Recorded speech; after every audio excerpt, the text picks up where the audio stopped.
আসসালামু আলাইকুম ওয়া রাহমাতুল্লাহি ওয়া বারাকাতুহু। ছোট্ট একটি আমল, অথচ তার মর্যাদা, তার মর্তবা, তার কার্যকারিতা কত বেশি। অভাবমুক্ত থাকবার আমল, অভাবমুক্ত না হওয়ার আমল, অভাবমুক্ত থাকার আমল, অভাব যাতে না আসে, সবসময় যাতে সচ্ছলতা থাকে, যেটুকু অর্থ আছে, যতটুকু তার সামর্থ্য আছে, যতটুকু তার ইনকাম, ওইটুকের মধ্যে যেন অভাব না থাকে, মানে শান্তিতে থাকে, স্বস্তিতে থাকে, সেই আমল।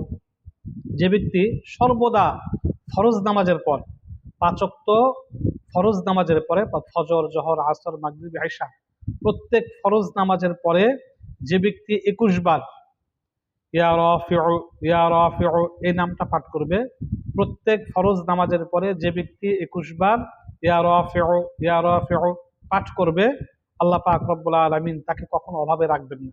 তার অভাব দূর হয়ে যাবে, সে স্বাবলম্বী হবে, তার কোনো অভাব থাকবে না।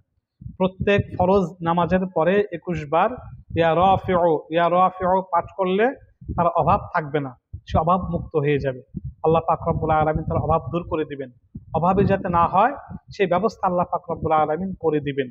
তাহলে মানুষের কাছে হাত পাতার চাইতে আল্লাহ পাকের কাছে এই অজিফা, আল্লাহ পাকের নামের এই আমলগুলো যদি আমরা করি, আল্লাহ পাক আমাদের রিজিকের ব্যবস্থা করে দিবেন, আমাদের অভাব দূর করে দিবেন। আল্লাহ পাক আমাদের সবাইকে আমল করার তৌফিক দান করুন, আমিন।